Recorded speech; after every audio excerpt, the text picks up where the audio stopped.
Senator McCormick and Salena Zito did their interview last evening after 10 o'clock at night, when the senator learned that the Senate would be in session. More importantly, once again, Pennsylvania's newest U.S. Senator will be presiding over the Senate as they begin the budget debate. As we say, this is laying the foundation for what the president says is one big, beautiful bill. The senator is doing his work. This weekend, the United States Senate will consider the beginnings of the budget and will have to endure hours on end, not of Cory Booker pontificating, but of Senate Democratic amendments. If our team does its job, the amendments will be defeated. So we do have that interview by Senator McCormick and Salena Zito, both of whom have books. Please take your copy of Senator and Dina Powell's book. And if you haven't yet gotten your copy of Selena's book, Butler, please do that. A firsthand of account, as many of us know. Pittsburgh's own Salena Zito was there just a few feet from the stage when all that unfolded in Butler. So I'm going to step back now and ask you to enjoy the presentation of the video last night with United States Senator Dave McCormick, who, what I add, has done more in 90 days than his predecessor did in 18 years. Thank goodness Dave is there. So I present to you the video, the interview by Salena Zito, United States Senator Dave McCormick. Hi, everybody. This is Salena Zito, reporter for the Washington Examiner and special correspondent to the Washington Post. And we're really, really sorry to not be able to be with you there today, this afternoon. I'm with Senator Dave McCormick. And because he's a senator now, because he's elected, that's the reason why we are unable to do this in person. Senator? Hey, it's great to see you, Salena. Thanks so much for doing this. It's 10 o'clock Thursday night, and we just got word a couple hours ago that we're going to work through the weekend. And, there's all sorts of procedural processes that the Democrats can, put amendments forth that we have to vote on, all on the path to getting a new budget and something called reconciliation, where we're able to make a lot of big decisions that can fulfill President Trump's agenda. So I'm really sorry not to be with you all there today. I think I've done this the last 2 years in a row, and it's a great audience and a great event. And I'm sorry not to be with you today, but I'm glad to have the opportunity to speak to you for a few minutes. Yeah, absolutely. And I've been there several times. I've done a speech there, and it's just a really great gathering of Pennsylvanians. You see a diverse group of people from all across the state, and I'm really bummed out that we can't be there. Me too. We'll make this awesome for everyone that's in the audience today. And before we get the interview started, I just wanted to let people know we're going to talk about Dave, Senator McCormick. I have to start calling you by your proper name. Senator McCormick and his wife, Dina Powell McCormick, have a new book out that's called Who Believed in You? It's really powerful, very amazing book, and we'll talk about that in a couple minutes. But there are copies for people as they leave this event. So please make sure that you pick your copy up, and I think you'll be really inspired. There's a great website that they have that you can interact with and let people know who inspired you and participate in the website. And I highly encourage people to do that. So, Senator, the last time a lot of people have seen you was on the campaign trail. And, and it's not for a lack of you not being around the state, but, you were all over the state for the campaign in places that I like to call the middle of somewhere, right? Yeah. In Pennsylvania, I really don't think any place in Pennsylvania is the middle of nowhere. Right? Everything is important, everything has place, and everything contributes to our state. And you got to see all those corners, from farmers to energy workers to small business people to people of faith.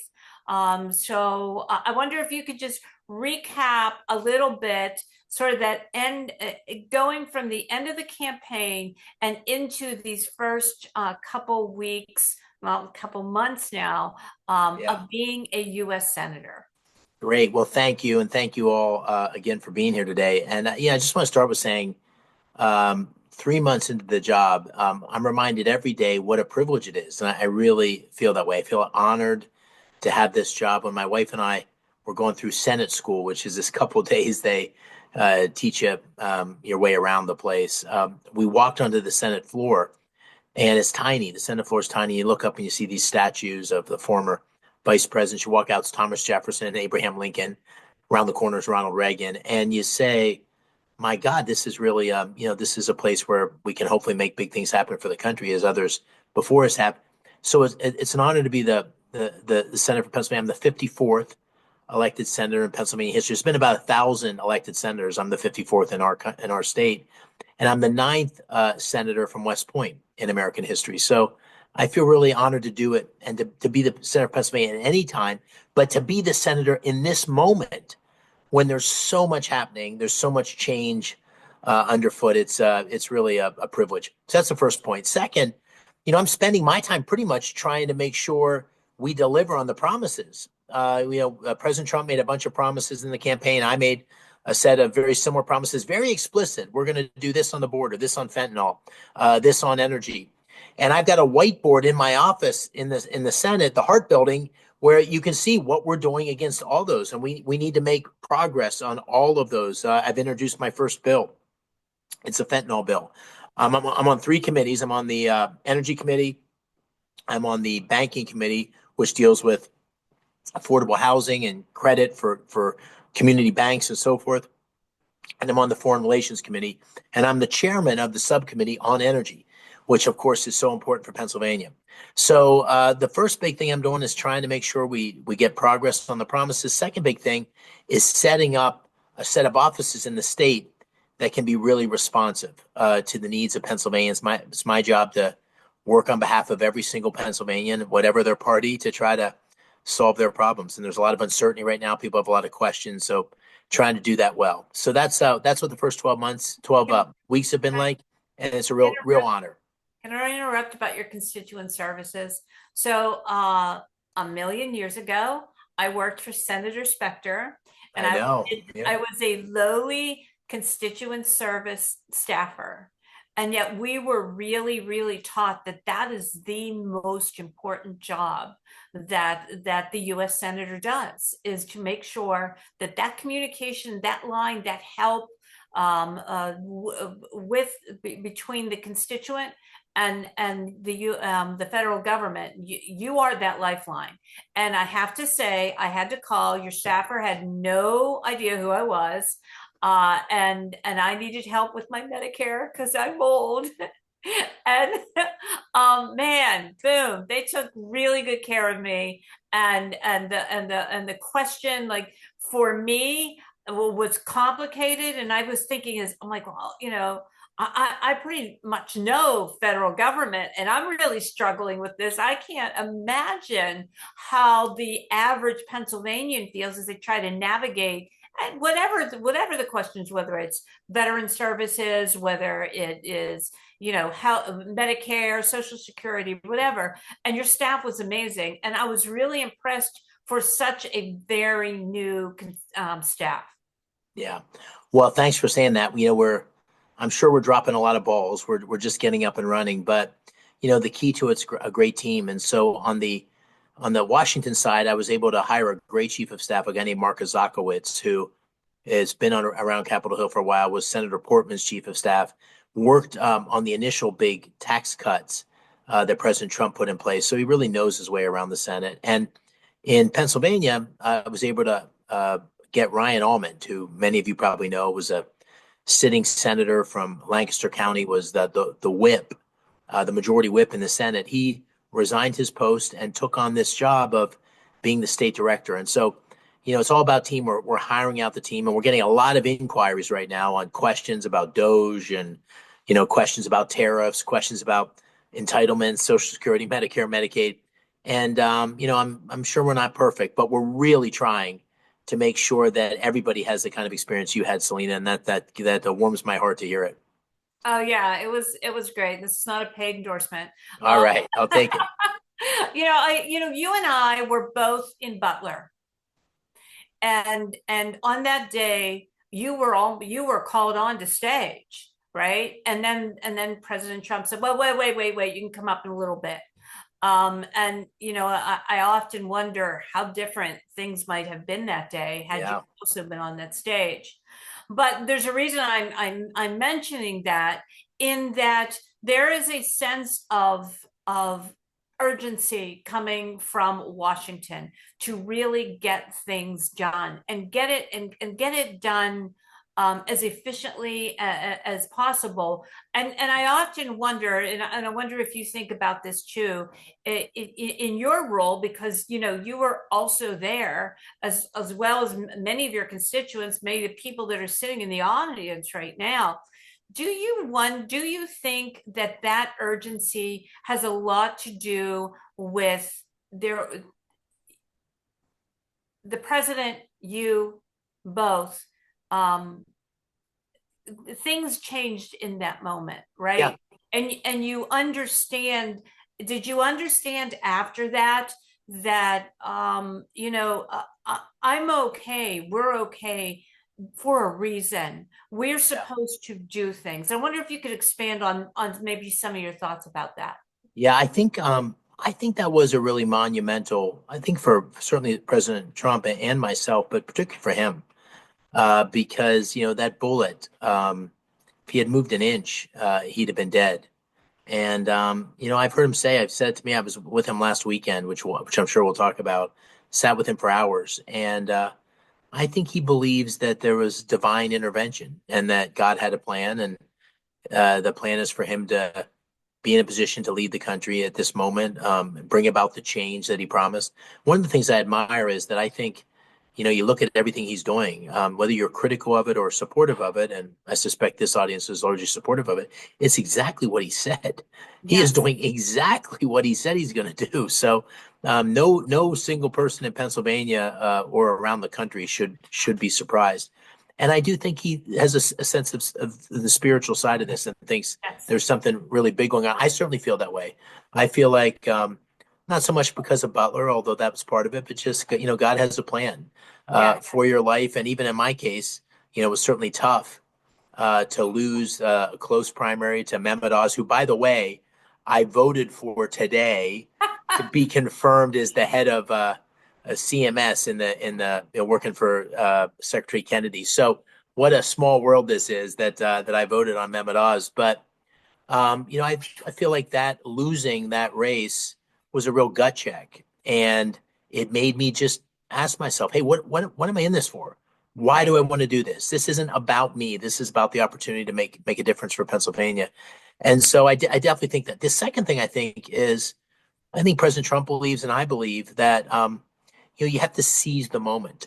And the majority that we have, a very slim majority in the House, one or two votes, a 3-seat majority in the Senate and the White House. That's only happened 4 times in the last 100 years. And so when that happens, you're able to do things and bring about profound change. And we got elections, mid-year elections in 2026. And, the House is very, very tight. The Senate's very tight. It's very possible we could lose a majority if we, don't deliver on the promises. So I think the president thinks, he's not thinking in terms of 4 years. He's thinking in terms of 2 years. Yeah. And when you start to think about this in 2 years, if you're not making huge progress on your agenda within the first, 3 to 6 months, you're not going to get it done.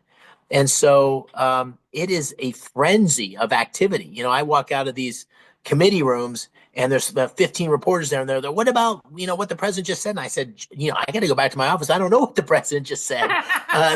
There's a lot going on. And, I'm excited about that. I'm proud of that. And, I'm honored to be part of it. So you mentioned that you were with the president for a couple of hours. That would be at the wrestling NCAA. That was absolutely amazing. And I don't know if people realize he was there for 2.5 hours. It was unbelievable, Salena. So, my history is, some of you may recall, I ran a number of commercials early on about my wrestling career. I'd wrestled in Pennsylvania. I'd wrestled in the state championships, and I had wrestled at West Point, where I was the captain of the Army wrestling team. And so that was one of the things I highlighted because I thought wrestling was, emblematic of the kind of leadership and courage and grit you needed to on the mat. That you needed on the mat would be what you needed in public life. But during the campaign, I would mention that time and again about the third period, and President Trump would hear me say that when I campaigned with him. And then I wasn't at the actual rally, but there was a rally where the Penn State wrestling team came up on the stage with him, and the Penn State's the greatest, probably the greatest NCAA Division I team of any sport in our history. It's incredibly dominant. And so so right after the election, I was talking to him and I said, "Hey, the Nationals are in Pennsylvania, the national championships, and I'd like you to be my guest and come on up. We'll host you for the Nationals in Philadelphia." And he said he'd do it. And sure enough, he stayed true to his word. And he was coming from Bedminster, so we flew down with him and came to Philadelphia. And Philadelphia, there's 25 people in that arena. This isn't a Republican thing. This is a wrestling thing. So in Philadelphia, they're not always nice to people. They throw batteries sometimes at the Eagles games, right? Yeah. So we walked into that arena and the place went crazy, absolutely crazy. And then we sat down and watched the matches. And at the end of each match, the wrestlers would get the awards from the previous match, and that all Americans would come over and they all wanted selfies and handshakes with him. So about an hour in, it was his time to go. And I said, "Mr. President, it's about the time you said you want to go." He goes, "No way. I'm staying for the whole thing." And the last thing, I know I'm taking time on this, Salena, but it was, I think, a remarkable moment. In the last match, it was a guy from the Air Force Academy who had graduated, was in the Air Force, and had got 1 year of eligibility where the Air Force let him go and wrestle at Oklahoma State. He's a very good wrestler, but not a great wrestler. Right. And he was wrestling against a guy who was an Olympic gold medalist, had won the gold medal, and just a superior guy. And those guys wrestled 20 times. The Olympic gold medalist probably wins 19. But on this night, this Air Force guy had the biggest upset probably in history. Yeah. And he stood up and he pointed at President Trump and he saluted.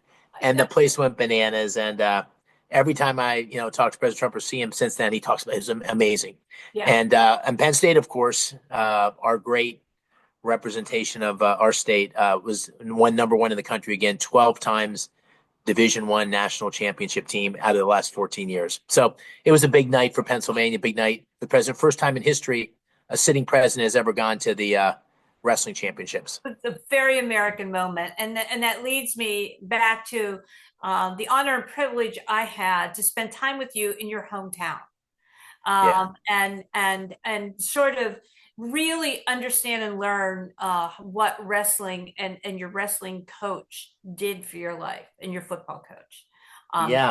These are one of the people that believed in you, and that was part of the heart of your book. And I wonder if you could just talk a little bit about that coach, but then how that led, that kind of person led you and Dina to write this book. Yeah, and the book is I'm sure some of you are sitting there thinking, how the heck is he writing a book? And the truth of the matter is, we wrote the book, I guess 3 or 4 years ago. We wrote it as a result of COVID. And we have 6 daughters between us, and they were locked in the house during COVID. They were away from their teachers and their coaches. And we started to talk about mentors and what they were losing in terms of the human connectivity. And we started talking about our mentors that had changed our lives in both of our cases. For me, as you mentioned, Salena, it was a football coach who at my sophomore year, I was not a good football player. I was sort of sitting on the bench, and he saw something in me and eventually made me captain of the team. I went on to become an all-state linebacker, and it was because he believed in me. Yeah, he changed my life a little bit, but he believed in you. He beat me up, but he believed in me. And we started to talk to a number of very prominent people, successful people, and we found that in all their cases, a person or two made all the difference. And so we decided to take these stories and write a book about them. And it profiles a number of very famous people. Sarah Huckabee Sanders is in there. Her mentor was her dad and also President Trump. It has Satya Nadella, the CEO of Microsoft. His mentor was Doug Burgum. It has a lot of very prominent Hollywood, Oscar-winning producer Brian Grazer. So it has all these people, and the book is not about these famous people. The book is about the people that you've never heard of, for the most part, that made them famous. And you can the message is you can make a big difference in the world by helping someone find their purpose. And so I'll say real quickly for you in the audience, I'd ask you to think about three quick questions. One, who believed in you? You know, who made the difference for you? Salena, you and I spoke about this. I know you've had a couple big personalities and mentors in your life. Number two, have you said thank you? One of the things that we notice when we talk to people is they would be, in some cases, so sad that the person that had made the difference had passed, and they hadn't had the chance to say, you know, you really did it for me. And then third, what are all of us doing? What are you doing to pass it along, to pay it forward? Yeah. Who are you believing in the next generation? Listen, our future depends on the next generation. And all of you will know the name Mark Levin, who's a really dear, he and his wife are really dear friends of Dina and mine. And he had us on his show Sunday night. And this guy who's a hardcore conservative, fighting for, you know, a change against the, you know, crazy progressive left. And at his show, he says, listen, you know, at the end of your life, it's really about the relationships you had that made all the difference. This is sort of a spiritual question. It's kind of a spiritual book. Who Believed in You? And you can get it at whobelievedyou.com. So thanks for letting me talk about it. Oh, absolutely. I think the thank you part is really important. So my little my grandson Milo, who you've met and you've seen wrestle. Yeah. They had first year of wrestling, really, really loves it. It's such an inspiring sport. But at the end of the year, last weekend, they had their banquet, right? You know, and that's like a big deal. And they created this award just for him. They called it the Thank You Award because Milo would go and thank every coach and the coach of the opposing team and the kid he was in a match with after each game, after each match. I love it. And so I think that thank you part is really, really important because I mean, if we all look around at each other, you know, there are people that have had these big impacts in our lives that I bet they don't even know it. Yeah. And it's significant to thank them for it. And I think you really got to the heart of that in the book. It's really important to thank them because they can continue to be mentors without even realizing their importance they have in someone else's life. Yeah, couldn't agree more. Yeah, so I want to talk to you a little bit about today. You met with the hostages. Can you talk a little bit about that? Yeah, that was sort of unbelievable. You know, we've all watched these stories about the hostages being released, but really since President Trump came into office from Gaza. And you know, I'd met the hostage families as Dina and I went to Israel in January. You know, just 2 months after the horrible massacre on October 7th. But today, I'm the chairman of the subcommittee for the Middle East on the foreign relations. And so I hosted a number of hostages that have been recently released or hostage families where they still had hostages. There's 59 hostages and a number of Americans still being held in the prisons and the tunnels of Gaza. And this was Keith Siegel and his wife, Aviva. And I mean, it was the description of the torture, that he had been in captivity 498 days, the description of the horror that they had been subjected to makes you realize that you're staring into pure evil in the case of Hamas, in the case of Hezbollah, in the case of these terrorist proxies. And the original sin is Iran, who's funding these proxies. And so, you know, it's a very, you think about the world today, it's a dangerous place. It's a dangerous place where we need strength of leadership. It's dangerous because you have of Russia, and Russian aggression is dangerous because China's an adversary. It's dangerous because Iran, who has vowed to destroy the great Satan and the little Satan, Israel and the United States. So it's a dangerous world. Doesn't mean you have to go to war with everybody, right? But it does mean you need to have strength, and the best way to have peace is strength. And what was interesting about these hostages is they described what a difference it was when President Trump came into office and brought leadership. And I'll say for those of you on the call here, my best day the single best day I've had in the Senate was, Salena, you talked about Butler. At Butler, President Trump and I both met with Mark Fogel's mom. Yes. Mark I Fogel, remember the that. hostage. He's the Butler County guy that had been taken hostage and taken prisoner in Russia and been there for 3.5 years in Russian prisons.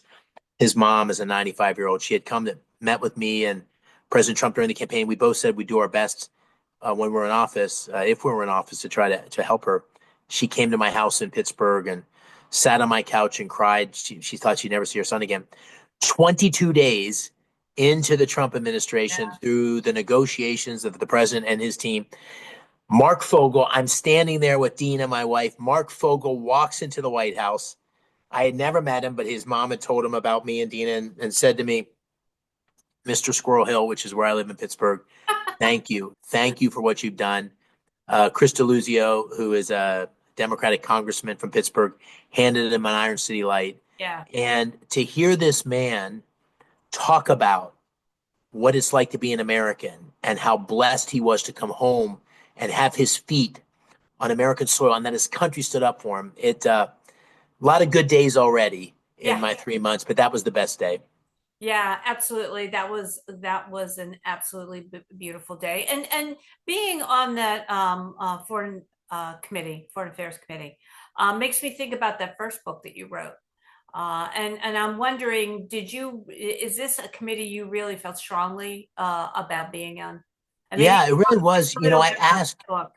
my first, I asked for energy because I thought I want to have a committee where that'll make the biggest difference for Pennsylvania. And I think if I can be on the energy committee, I can hopefully lead the charge on permitting reform and a bunch of the policies that'll help Pennsylvania's economy. But the world's a scary place, and as you know, I'd been a military guy, and I really believe we have to have a foreign policy that projects American strength, keeps us out of war. I think making sure America is getting a fair shake, which I think President Trump is doing with NATO and Ukraine and the trade policy, making sure that America is not taken advantage of, is a really important thing. So I did want the opportunity, and I'm really excited to be part of it.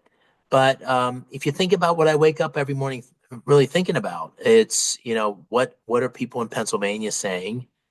What are they worried about? And that's I have a weekly coffee. I'm doing these. If those in the audience haven't seen this, I'm starting to do these every other week, a teleconference, which invites thousands of people that can ask questions. I do a weekly coffee. I'm in Pennsylvania every weekend, and I'm trying to engage because in times of change, we're in a time of unbelievable change. Yeah. There's lots of misinformation. I'm doing my best to make sure I am there, a voice standing there saying, here's what we're doing. Here's why we're doing it. Here's what I know. Here's what I don't know. What are your questions? What are you feeling? I think that's a real part of the job when there's change is the leaders need to get in the middle of it and answer questions, make sure they know what's going on, and also project confidence and strength. I'll end on this note. Yesterday, which was Wednesday, on Wednesday, big news in Western Pennsylvania, tiny little county of Indiana County. And there is, just 10 days ago, it was very sad to see that massive smokestack go down at that coal-fired power plant. 10 days later, a $10 billion investment Yeah. in a natural gas powered, which is going to power AI data centers, right? It's that marriage between energy and technology. There are going to be 10,000 good paying jobs. It's a massive game changer. Awesome. And, No, and, it's and, awesome. and I talked to Secretary Bergman today. And he said, look, the potential in Pennsylvania is endless. We're going to need so much energy and so much power for these AI data centers that we are entering the next industrial revolution, which, by the way, Pennsylvania powered the first industrial revolution with Drake's Well in Titusville. Now, I wonder if you could just talk about this really great announcement and just sort of, about the future of energy and manufacturing and AI in our state? Yeah, that's great. That's a great question to end on. First of all, my pop-up was the county commissioner for Indiana County, and my dad went to high school at Marion Center High School. So Oh, that's that's right. that's a real part of my Pakistani. real part of Yes. that's right. Well, that my dad Right. was in Marion Center. My mom was in Pakistani. So big part of my history and life growing up was in Indiana County, and that's a perfect example of Pennsylvania's future. And one of the things I've been talking about is if you were a man from Mars and landed in America and said, where is the best place to invest in artificial intelligence infrastructure? You'd say Pennsylvania because we have abundant energy, not just natural gas, although a lot of natural gas, but fossil fuels, coal. Yeah. We have nuclear. We have a lot of energy capacity. We have unbelievable skilled workers, Yeah. the building trades, welders, pipe fitters, steam, like this is electricians. This is exactly what you need to build data centers. And with these big, huge data centers, it's not how much they cost. That's the driver is how fast you can put them up because there's an arms race for getting these things running with artificial intelligence. And the third thing is we're within 500 miles of 65% of America's population. Yeah. So we are the place they should go. There's a number of projects being considered around Pennsylvania, Yeah. taking advantage of this. They're great jobs for skilled workers. They're great jobs for our college graduates. My goal is to be someone who projects to the world how business friendly Pennsylvania is for investment. And so with that in mind, I talked to President Trump and I'd ask him if he'd be my guest for a big energy innovation summit in Pittsburgh. In the campaign, he talked about, I'm more worried about Pittsburgh than Paris. I said, okay, well, let's spend some time in Pittsburgh. So he's going to come. We're going to invite all the CEOs of the big energy companies, all the CEOs of the big data companies who have said they'll come, the big investors that write billion-dollar, multi-billion-dollar checks, Yeah. and the leadership of the building trades come together and lay the groundwork for tens of billions of dollars of investment in Pennsylvania. There's already lots of people looking. We want to land the airplanes. Yeah. It's great for our future in Pennsylvania, and I'm optimistic. I think we've got a great path ahead. When do you think that summit might be, sir? I think that'll be later this summer. We're going back and forth with the White House on dates. Okay. And Secretary Burgum, who you were with today, and the Interior Secretary and Secretary Wright, the Energy Secretary, have both promised me they'll be here with us. And we're going to make it an opportunity to highlight to the world everything that Pennsylvania has to offer. I think Secretary Burgum had a really good time in our state. Look, He loves it. I want to wrap this up, you all. Senator, I really can't express enough how much I really enjoyed the book that you and Dina did. It's important to have these aspirational